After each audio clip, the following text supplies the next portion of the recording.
Hi സുഹൃത്തുക്കളെ, 10,000-ഓളം ഒഴിവുകളുമായിട്ട് assistant loco പൈലറ്റിന്റെ പുതിയ notification വരികയാണ്. ഏപ്രിൽ 10 മുതൽ നിങ്ങൾക്ക് ഈ പരീക്ഷയ്ക്കായിട്ട് അപ്ലൈ ചെയ്ത് തുടങ്ങാം. അപ്പോൾ വലിയ ഓപ്പർച്യൂണിറ്റി തന്നെയാണ്. തൊട്ട് മുന്നിലത്തെ നോട്ടിഫിക്കേഷൻ പ്രകാരം 5,000 വേക്കൻസി ആയിരുന്നു അന്നുണ്ടായിരുന്നത്. അതൊരു 2,000 കൂടെ പിന്നീട് ഇൻക്രീസ് ചെയ്തു. അതുപോലെ ഇതും 9,900 ആണ് ഇപ്പോൾ പറയുന്നത്. അത് തീർച്ചയായിട്ടും ഇൻക്രീസ് ആവാനുള്ള സാധ്യതയുണ്ട്. അപ്പോൾ എന്താണ് ഈ പരീക്ഷ, ആർക്കൊക്കെ അപ്ലൈ ചെയ്യാം, എങ്ങനെ പഠിക്കണം, ഏതൊക്കെ സ്റ്റേജുകളാണുള്ളത് തുടങ്ങിയ കാര്യങ്ങളൊക്കെയാണ് ഈ ഒരു വീഡിയോയിൽ നമ്മൾ ഡിസ്കസ് ചെയ്യുന്നത്. അപ്പോൾ നമ്മുടെ എംപ്ലോയ്മെന്റ് ന്യൂസിൽ വന്ന നോട്ടിഫിക്കേഷൻ പ്രകാരം assistant loco pilot pay scale 7th CPC അനുസരിച്ചാണ്. ഇനിഷ്യൽ 7th CPC അനുസരിച്ച് പേ സ്കെയിൽ 2 ആണ്. ഇനിഷ്യൽ പേ 19,900. Medical standard A1. 30 വയസ്സ് വരെയുള്ളവർക്ക്, 18 വയസ്സ് മുതൽ 30 വയസ്സ് വരെയുള്ളവർക്കാണ് ഇതിന് അപ്ലൈ ചെയ്യാൻ പറ്റുക എന്നുള്ള കാര്യം പ്രത്യേകം ശ്രദ്ധിക്കുക. Approximate total number of vacancies എല്ലാ RRBകളൂടെ ചേർത്ത്, ഒരു RRB അല്ല, രാജ്യത്തെ എല്ലാ RRBകളൂടെ, റെയിൽവേ റിക്രൂട്ട്മെന്റ് ബോർഡുകളൂടെ ചേർത്ത് 9,900 വേക്കൻസികളുണ്ട്. അപ്പൊ ഏപ്രിൽ 10 മുതൽ ഈ പരീക്ഷയ്ക്കായിട്ട് നിങ്ങൾക്ക് അപ്ലൈ ചെയ്യാനായിട്ട് സാധിക്കും. ഇനി ഇതിന്റെ ക്വാളിഫിക്കേഷൻ എന്താണ്? ബേസിക് ആയിട്ട് പറയുകയാണെങ്കിൽ നിങ്ങൾ 10th പാസ്സായിരിക്കണം, ഏറ്റവും മിനിമം ITI ഉണ്ടായിരിക്കണം. വിവിധ ട്രേഡുകളിലെ ITI ആണ് ഇതിന്റെ ബേസിക് ക്വാളിഫിക്കേഷൻ. ഏതൊക്കെയാണ്? 10th പാസ്സായിരിക്കണം, അതിനുശേഷം ITI വിവിധ ട്രേഡുകളിൽ, ഏതൊക്കെ ട്രേഡുകളിൽ പറ്റും? NCVT സർട്ടിഫിക്കറ്റോ SCVT സർട്ടിഫിക്കറ്റോ ആയാലും കുഴപ്പമില്ല. Fitter, electrician, instrument mechanic, millwright, maintenance mechanic, mechanic radio and TV, electronics mechanic motor vehicle, wireman, tractor mechanic, armature and coil winder, mechanic diesel, heat engine, turner, machinist, refrigeration and air condition mechanic. ഇത്രയും ട്രേഡുകൾ പഠിച്ച, ITIയിൽ ഇത്രയും ട്രേഡുകൾ പഠിച്ച ആളുകൾക്ക് ഇതിന് apply ചെയ്യാനായിട്ട് പറ്റും. Basically mechanically, electrically, ഇലക്ട്രോണിക്സുകാർക്കൊക്കെ ഇതിന് apply ചെയ്യാൻ പറ്റും എന്നുള്ളതാണ്. ഇനി നിങ്ങൾക്ക് ഡിപ്ലോമ ആണെങ്കിലും ഇതിന് അപ്ലൈ ചെയ്യാനായിട്ട് പറ്റും.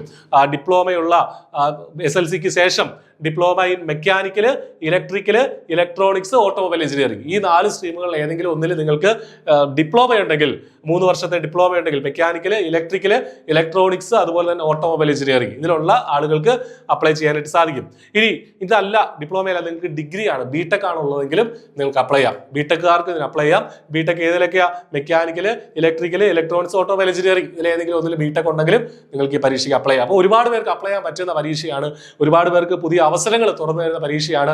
റെയിൽവേയില് അസിസ്റ്റന്റ് ലോക്കോ പൈലറ്റ് ആവുക എന്നുള്ളതാണ് നമ്മുടെ ലക്ഷ്യം. ഇനി ഇതിന്റെ പരീക്ഷയുടെ സ്റ്റേജുകൾ ഏതൊക്കെയാണെന്നുള്ളതാണ് നമ്മളിവിടെ പറയുന്നത്. മൂന്ന് ഘട്ടങ്ങളായിട്ടാണ് പ്രധാനമായിട്ടുള്ളത്. ഫസ്റ്റ് സ്റ്റേജ് CBT 1 എന്ന് പറഞ്ഞാൽ സ്ക്രീനിങ് ടെസ്റ്റ് ആണ്. ആ സ്ക്രീനിങ് ടെസ്റ്റിൽ ഒരു മിനിമം കട്ട് ഓഫ് കിടക്കുന്നവർക്കൊക്കെ CBT 2 എഴുതാം. CBT 2 പാർട്ട് A ഉണ്ട്, അതുപോലെ പാർട്ട് B ഉണ്ട്. ഇതിലെ പാർട്ട് B എന്നുള്ളത് ജസ്റ്റ് ക്വാളിഫിക്കേഷൻ നേച്ചറിലാണ്. പാർട്ട് Bയിൽ 35% വാങ്ങിച്ചാൽ മതി.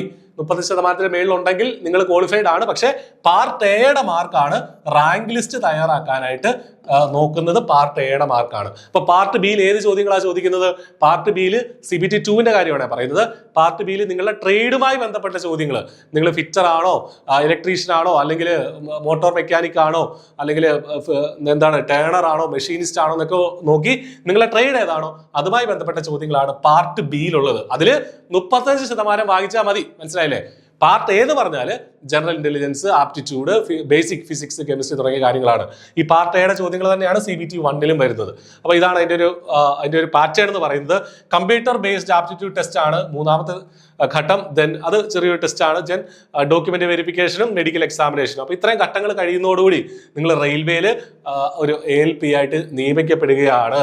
ഓക്കെ, അപ്പോൾ ഫസ്റ്റ് സ്റ്റേജ് CBT 1ല് 60 മിനിറ്റ്, 1 മണിക്കൂർ ഡ്യൂറേഷൻ ഉള്ള പരീക്ഷയാണ് CBT 1 എല്ലാവർക്കും എഴുതാം, അപ്ലൈ ചെയ്യുന്ന എല്ലാവർക്കും എഴുതാം. 1 മണിക്കൂർ ഡ്യൂറേഷൻ, 75 മാർക്ക്, 75 ക്വസ്റ്റ്യൻസ്, 75 മാർക്കും 75 ചോദ്യങ്ങളും ഉണ്ട്. നെഗറ്റീവ് മാർക്കിംഗ് ഉണ്ട്, 1/3 നെഗറ്റീവ് മാർക്കിംഗ് ഉണ്ട് എന്നുള്ള കാര്യം കൂടെ മനസ്സിലാക്കുക. അപ്പൊ മിനിമം പാസ് എന്ന് പറയുന്നത് 40%, അൺറിസർവ്ഡ് ആണെങ്കിൽ. OBC 30, SC 30, ST 25. ഇത് മിനിമം ആണ്. ഈ 40 കിട്ടുന്ന ആള് CBT 2ലേക്ക് പോകണമെന്ന് നിർബന്ധമില്ല. എത്ര വേക്കൻസി ടോട്ടൽ ഉണ്ടോ അതിന്റെ ഒരു 15 മടങ്ങ് ആളുകളെയാണ് CBT 2ലേക്ക് ഇടുക. അപ്പോൾ അത് പ്രത്യേകം ഓർക്കുക. യൂഷ്വലി ഒരു 60% എബോവ് ഒക്കെ നമ്മൾ വാങ്ങിക്കേണ്ടി വരും CBT 2ലേക്ക് ക്വാളിഫൈ ചെയ്യാൻ. CBT 1ന്റെ സിലബസ് നോക്കുകയാണെങ്കിൽ മാത്തമാറ്റിക്സ് ആപ്റ്റിറ്റ്യൂഡ്, അതുപോലെ മെന്റൽ എബിലിറ്റി, നമ്മുടെ general aptitude, board mass, decimals, fractions, അതുപോലെ തന്നെ മെന്റൽ എബിലിറ്റി തുടങ്ങിയ കാര്യങ്ങളാണ് പ്രധാനമായിട്ട് ശ്രദ്ധിക്കേണ്ടത്. 60 മിനിറ്റേ ഉള്ളൂ, 75 ചോദ്യങ്ങളുണ്ട്. അപ്പൊ കുറഞ്ഞ സമയത്തിൽ കൂടുതൽ മാത്സ് ചോദ്യങ്ങൾ പ്രാക്ടീസ് ചെയ്യാൻ ശ്രമിക്കുക എന്നുള്ളതാണ് ഈ CBT 1 ക്വാളിഫൈ ചെയ്യാനുള്ള ട്രിക്ക് എന്ന് പറയുന്നത്. ദെൻ ജനറൽ സയൻസ്, അത് 10th സ്റ്റാൻഡേർഡ് ലെവലിലുള്ള ഫിസിക്സ്, കെമിസ്ട്രി, ബയോളജി സബ്ജക്റ്റുകളാണ്. പിന്നീട് കറണ്ട് അഫയേഴ്സ് ആണ് മെയിൻ ആയിട്ട് വരുന്ന അടുത്തൊരു ഘട്ടം എന്ന് പറയുന്നത്. ദെൻ സെക്കൻഡ് സ്റ്റേജിൽ ഞാൻ നേരത്തെ പറഞ്ഞതുപോലെ സെക്കൻഡ് സ്റ്റേജിന് 2 ഘട്ടങ്ങളുണ്ട്. ഒറ്റ പരീക്ഷയാണ്, പക്ഷെ ചോദ്യ പേപ്പറിൽ 2 പാർട്ട് ഉണ്ട്. പാർട്ട് A ഉണ്ട്, പാർട്ട് B ഉണ്ട്. അപ്പൊ സെക്കൻഡ് സ്റ്റേജിന് 2.5 മണിക്കൂറാണ് ഡ്യൂറേഷൻ. 2 hour 30 minutes ആണ് ഡ്യൂറേഷൻ എന്ന് പറയുന്നത്. 2.5 മണിക്കൂർ ഡ്യൂറേഷനാണ്. അതിലെ 1.5 മണിക്കൂറും പാർട്ട് A ആണ്. പാർട്ട് A എന്ന് പറഞ്ഞാൽ നമ്മൾ നേരത്തെ കണ്ട സിലബസ് തന്നെയാണ്, CBT 1ന്റെ സിലബസ് തന്നെയാണ്. ബാക്കിയുള്ള 60 മിനിറ്റ്, ബാക്കിയുള്ള 1 മണിക്കൂർ എന്ന് പറയുന്നത് പാർട്ട് B ആണ്. പാർട്ട് Bയിലാണ് നമ്മൾ നേരത്തെ പറഞ്ഞതുപോലെയുള്ള ട്രേഡ് റിലേറ്റഡ് ആയിട്ടുള്ള ക്വസ്റ്റ്യൻസ് വരുന്നത് പാർട്ട് Bയിലാണ്. അപ്പൊ ഞാൻ നേരത്തെ പറഞ്ഞു പാർട്ട് B ജസ്റ്റ് ക്വാളിഫയിങ് നേച്ചറിലുള്ള ഒരു പരീക്ഷയാണ്. അതായത് 35% ആകെയുള്ള മാർക്ക് എന്ന് പറയുന്നത് 75 മാർക്കാണ്. 75 മാർക്കിനെ 35% വാങ്ങിച്ചാൽ മതി. അത്രയും പഠിച്ചാൽ മതി. അത് വാങ്ങിച്ച ആളുകളൊക്കെ ഇതിൽ ക്വാളിഫൈ ആയി എന്നുള്ളതാണ്. എന്നിട്ട് പാർട്ട് Aയുടെ മാർക്ക് വെച്ചിട്ടാണ് നിങ്ങളുടെ റാങ്ക് ലിസ്റ്റ് ഇടുക. ഓക്കെ, ദെൻ അത് ഇതിലും ഈ പറഞ്ഞ പോലെ മിനിമം റിസർവേഷൻ ഒക്കെ ഉണ്ട്, അല്ല മിനിമം പാസ് പെർസെന്റേജ് ഉണ്ട്. ഇതിന്റെ പാർട്ട് Aയുടെ സിലബസ് നോക്കുക. നമ്മൾ നേരത്തെ പറഞ്ഞ കാര്യങ്ങളൊക്കെ തന്നെയാണ്. പാർട്ട് എയിൽ ഈ പറഞ്ഞ ബേസിക് സയൻസ് ആൻഡ് എഞ്ചിനീയറിംഗ് എന്ന് പറഞ്ഞ സംഗതി അഡീഷണൽ ആയിട്ട് വരുന്നുണ്ട്. അതിനകത്ത് എഞ്ചിനീയറിംഗ്, ഡ്രോയിങ്, പിന്നെ അതുപോലെ വർക്ക്ഷോപ്പ് സയൻസ് ആൻഡ് കാൽക്കുലേഷൻ അതും കൂടെ എക്സ്ട്രാ ആയിട്ട് കയറി വരുന്നുണ്ട് എന്നുള്ള കാര്യം ശ്രദ്ധിക്കുക. ദെൻ പാർട്ട് B എന്ന് പറയുന്നത് നിങ്ങൾ ഏത് ട്രേഡ് എടുത്തോ ആ ട്രേഡിനനുസരിച്ചാണ്. ഇപ്പൊ ഫിറ്റർ ട്രേഡ് ഉള്ള ആളാണ്, ഫിറ്റർ വെച്ചിട്ടാണ് അപ്ലൈ ചെയ്തതെങ്കിൽ ഫിറ്ററിന്റെ ചോദ്യങ്ങൾ നിങ്ങൾക്ക് കിട്ടും. ഇനി അല്ല, നിങ്ങൾ ഡിപ്ലോമയാണ് നിങ്ങളുടെ ക്വാളിഫിക്കേഷൻ, അല്ലെങ്കിൽ ബിടെക് ആണ് നിങ്ങളുടെ ക്വാളിഫിക്കേഷൻ എങ്കിൽ നിങ്ങൾ ഏത് ബിടെക് ആണോ ഏത് ഡിപ്ലോമയാണോ അതിനനുസരിച്ചുള്ള ട്രേഡ് നിങ്ങൾക്ക് സെലക്ട് ചെയ്യാം. ഇപ്പൊ നിങ്ങൾ ഇലക്ട്രിക്കൽ എഞ്ചിനീയറിംഗിലാണ് നിങ്ങളുടെ ബിരുദമെങ്കിൽ നിങ്ങൾക്ക് ഒന്നുകിൽ ഇലക്ട്രീഷ്യനോ അല്ലെങ്കിൽ ഇൻസ്ട്രുമെന്റ് മെക്കാനിക്കോ വയർമാനോ ആർമേച്ചർ കോയിൽ വൈൻഡറോ റെഫ്രിജറേഷൻ ആൻഡ് എയർ കണ്ടീഷനിങ്ങോ നിങ്ങൾക്ക് സെലക്ട് ചെയ്യാം.